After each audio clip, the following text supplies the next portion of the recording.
नमस्ते दोस्तों, आपका मेरे YouTube चैनल लिलीफाई नॉलेज में फिर से एक बार स्वागत है। मैं शिप्रा आज आपके लिए फिर से 5 छोटी सी जानकारी लेकर आ गई हूँ। तो चलिए चलते हैं कुछ जानकारी की ओर। पहला, दोस्तों ममीज़ के बारे में तो सब जानते हैं, पर क्या आपको पता है कि मिस्र में 2500 साल पुराने मकबरे के अंदर मिली सोने की जीभ वाली मम्मी, एक सीलबंद मकबरे की दुर्लभ खोज में से 400 अंतिम संस्कार के आंकड़ों सहित अच्छी तरह से संरक्षित कब्र के सामान मिले। जी हाँ दोस्तों, पुरातत्वविदों ने 2 कब्रों का पता लगाया है, जिसमें एक पुरुष और महिला के ममीकृत अवशेष शामिल है, जिनकी मृत्यु लगभग 2500 साल पहले प्राचीन मिस्र के शहर ऑक्सिर हिंचस के खंडरों में हुई थी, जो अब एल बहनासा है।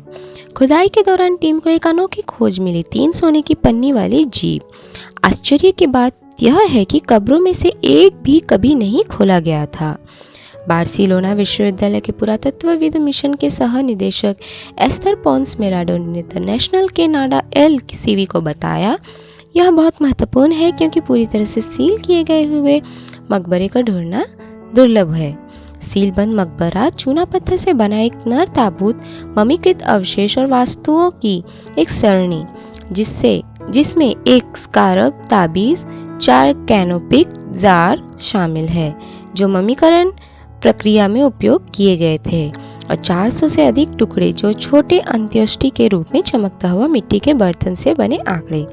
डेली एक्सप्रेस के सेबेस्टियन कैटली की रिपोर्ट के अनुसार मम्मी के चेहरे को कभी भी इस तरह से संरक्षित किया गया था, जिससे मुंह में अभी भी एक सुनहरी यानी कि सोने की जीभ थी। अब वे जहाज़ों पर शिलालेखों का अध्ययन कर रहे हैं। वे मानते हैं कि दफन किए गए व्यक्ति की पहचान प्रकट करेंगे और मेलाडो के साथ मिशन सह निदेशक मैट मैस्कॉट ला वेनगार्डिया के सिल्विया कोलुम को बताएंगे। इस साल की शुरुआत में अलेक्जेंड्रिया में काम करने वाले पुरातत्वविदों ने लगभग 2000 साल पहले की सोने की जीभ वाली एक मम्मी की खोज की, जैसा कि उस समय स्मिथोसिनियन पत्रिका के लिए आइसिस डेविस मार्क्स द्वारा रिपोर्ट किया गया था।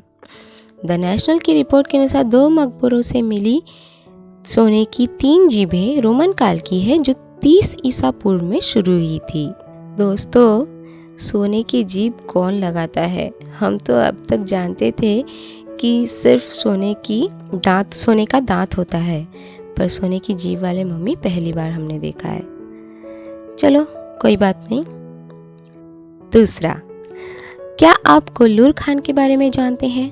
कोल्लूर खान भारत की गोलकुंडा सल्तनत में कृष्णा नदी के दक्षिणी तट पर बजरी मिट्टी के गड्ढों की एक श्रृंखला थी। यह वर्तमान में आंध्र प्रदेश राज्य के अंतर्गत आता है। ऐसा माना जाता है कि इसने कई बड़े हीरे बनाए हैं, जिन्हें गोलकोंडा हीरे के रूप में जाना जाता है, जिनमें से कई मुकुट रत्नों का हिस्सा है या कभी रहे हैं। खदान 16वीं शताब्दी में स्थापित की गई थी और 19वीं शताब्दी तक संचालित की गई थी। कोल्लूर खान 16वीं और 19वीं शताब्दी के मध्य संचालित हुई और भारतीय उपमहाद्वीप की सबसे बड़ी और सबसे अधिक उत्पादक हीरे की खानों में से एक है। उत्पादन की ऊंचाई पर लगभग 30,000 से 60,000 लोगों ने वहां काम किया, जिनमें पुरुष, महिलाएं, सभी उम्र के बच्चे शामिल थे। कोल्लूर की ही आबादी लगभग 1 लाख थी। गोलकुंडा की खदानों राजा के स्वामित्व में थी, लेकिन संचालन हीरा व्यापारियों या तो विदेशियों या सुना जाति के भारतीयों को पट्टे पर दिया गया था। किराए के साथ साथ राजा को बिक्री से 2% भी प्राप्त होता था और वह 10 कैरेट से अधिक वजन के सभी हीरे रखने का हकदार था। कोल्लूर में खनन कच्चा श्रम प्रधान और खतरनाक था। खनिकों ने लंगोटी पहनी थी, पुआल से ढकी झोपड़ियों में सोते थे और अक्सर पैसे के बदले उन्हें भोजन दिया जाता था। गड्ढों की दीवारों में लकड़ी का कोई सहारा नहीं था और भारी बारिश के बाद ढह गई, जिससे एक समय में दर्जनों पुरुष मारे गए थे। महिलाएं और बच्चे जमीन के ऊपर काम करते थे। पुली चिंथला सिंचाई परियोजना के लिए रास्ता बनाने के लिए 2000 के दशक में इस क्षेत्र को खाली कर दिया गया था और वर्ष के अधिकांश समय में 50 फीट पानी में डूबा रहता था। उच्च जल स्तर के कारण बजरी मिट्टी के गड्ढे 4 मीटर की अधिकतम गहराई में थे। हीरा धारण करने वाले सीवन लगभग 1 फुट मोटी थी। जलोढ़ कार्य में 1.5 किलोमीटर लंबा और 500 मीटर और 800 मीटर चौड़ा क्षेत्र शामिल है। यह पूर्व में नल्लामाला पहाड़ियों के एक बाहरी हिस्से से और उत्तर और पश्चिम में कृष्णा नदी के किनारे से घिरा हुआ था। तब से अधिकांश गड्ढों को पड़ोसी पहाड़ियों से स्क्रीप बोल्डर और एलुवियम से भर दिया गया है।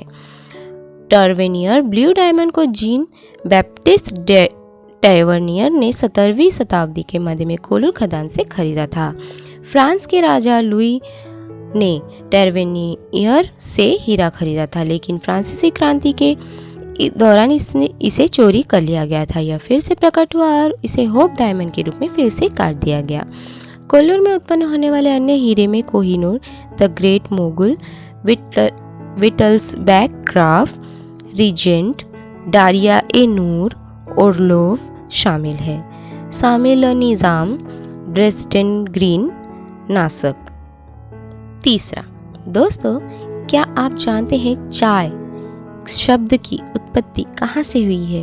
आप सोचेंगे कि चाय हमारी भारतीय भाषा है, बट यह नहीं है। चाय के लिए विभिन्न शब्दों की व्युत्पत्ति चीन से दुनिया भर के देशों में चाय पीने की संस्कृति और व्यापार के प्रसारण के इतिहास को दर्शाती है। दुनिया भर में चाय के लिए लगभग सभी शब्द 3 व्यापक समूह में आते हैं: ते, चा और चाय। अंग्रेजी में चाय, चा या चार और चाय के रूप में मौजूद है। अंग्रेजी में प्रवेश करने वाले तीनों में से सबसे पहले चा है, जो 1590 के दशक में पुर्तगालियों के माध्यम से आया था, जिन्होंने मकाओ में व्यापार किया और शब्द के कैटोनीज उच्चारण को उठाया। अधिक आम चाय का रूप 17वीं शताब्दी में डच के माध्यम से आया, जिन्होंने इसे या तो परोक्ष रूप से मलय तेह से प्राप्त किया या सीधे मिन चीनी में टी उच्चारण से। तीसरा रूप चाई चा के उत्तरी चीनी उच्चारण से उत्पन्न हुआ, जिसने मध्य एशिया और फारस की यात्रा की, जहां उसने फारसी समाप्त होने वाली ये को उठाया और 20वीं शताब्दी में हिंदुस्तानी के माध्यम से अंग्रेजी में प्रवेश किया। माना जाता है कि चीन में शब्द के विभिन्न क्षेत्रीय उच्चारण एक ही मूल रूप से उत्पन्न हुए हैं, जो सदियों से ध्वनि परिवर्तन के कारण बदल गए हैं। चीनी भाषा में शब्द का लिखित रूप मध्य तांग राजवंश में वर्ण उच्चारण तु को संशोधित करके बनाया गया था, जिसका अर्थ कड़वी सब्जी था। प्राचीन चीन में विभिन्न प्रकार के पौधों को संदर्भित करने के लिए तु का उपयोग किया गया था और हान राजवंश द्वारा चाय का अतिरिक्त अर्थ प्राप्त किया।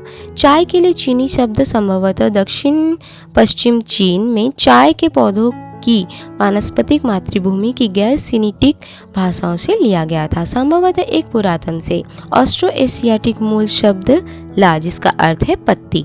चाय के लिए चीनी चरित्र इज मूल रूप से एक अतिरिक्त क्षैतिज स्ट्रोक के साथ लिखा गया है और तांग राजवंश में अपने वर्तमान स्वरूप का अधिग्रहण पहली बार चाय के क्लासिक पर 8वीं शताब्दी के ग्रंथ में किया गया था। शब्द तु प्राचीन चीनी ग्रंथों में प्रकट होता है, जैसे कि सिजिंग एक प्रकार की कड़वी सब्जी को दर्शाता है और विभिन्न पौधों को संदर्भित करता है, जैसे बोथिस्ल, चिकोरी या स्मार्ट वीड, और हान राजवंश के दौरान चाय का भी उल्लेख करते थे। नॉर्दर्न वेई द्वारा तु शब्द भी एक लकड़ी के मूलक के साथ प्रकट हुआ, जिसका अर्थ है एक चाय का पेड़। तांग राजवंश के दौरान पहली बार पेश किया गया शब्द विशेष रूप से चाय को संदर्भित करता है। यह चीनी की विभिन्न किस्मों में अलग अलग उच्चारण किया जाता है। दोस्तों, क्या आपको पता है कि हमारे हिंदी भाषा में अगर चाय को कहा जाए तो क्या कहते हैं?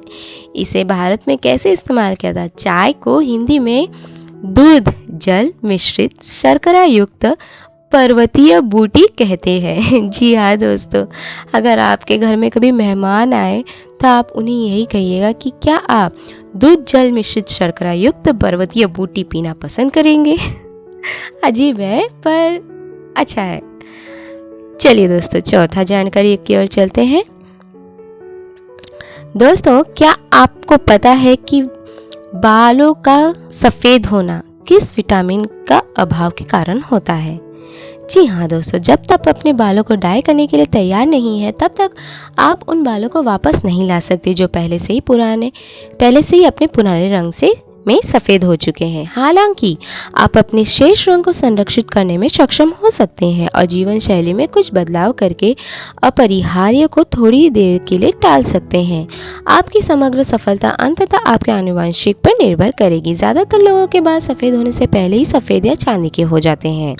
50 साल की उम्र आमतौर पर जो कुछ आवारा किस्मों के रूप में शुरू होता है, वह बालों के बड़े क्षेत्रों को कवर करने के लिए समय के साथ धीरे धीरे बढ़ सकता है। सही पोषक तत्व खाने और अन्य सक्रिय उपाय करने से मौजूदा रंजकता को बनाए रखने में मदद मिलती है, जिससे समग्र ग्रेइंग में देरी हो सकती है। जो लोग समय से पहले भूरे रंग का अनुभव करना शुरू करते हैं, जो 30 वर्ष की आयु से पहले भूरे रंग को संदर्भित करता है, विशेष रूप से इन निवारक क्रियाओं को आजमाने के इच्छुक हो सकते हैं। हालांकि यह ज़्यादातर आनुवंशिक रूप से संचालित है। समय से पहले धूसर होना भी एक आहार घटक है।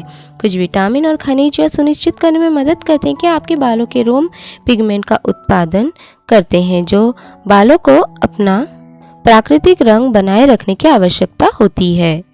विचार करें कि आप अपने आहार में इन पोषक तत्वों की पर्याप्त मात्रा प्राप्त कर रहे हैं। कैल्शियम सिर्फ आपकी हड्डियों के लिए ही महत्वपूर्ण नहीं है, यह तंत्रिका, हृदय और मांसपेशियों के स्वास्थ्य को भी बढ़ावा देता है। दूध और दही जैसी डेयरी उत्पाद इस खनिज के प्रमुख स्रोत है। आप गहरे रंग के पत्तेदार साग, गढ़ वाले अनाज और मछली में भी कैल्शियम पा सकते हैं। कम से कम लक्ष्य 3 सर्विंग्स हर दिन। तांबे की कमी आपके पूरे शरीर में ऊर्जा उत्पादन में हस्तक्षेप कर सकती है, जिससे आपकी रक्त कोशिकाओं संयोजी ऊतकों पर असर पड़ता है। समय से पहले बाल सफ़ेद होने के सबसे आम कारणों में से एक है विटामिन B12 की कमी। शोधकर्ताओं ने नोट किया है कि विटामिन B12 की कमी अक्सर उन लोगों में फॉलिक एसिड और बायोटिन की कमी के साथ होती है जिनके बाल जल्दी सफ़ेद होने लगे हैं।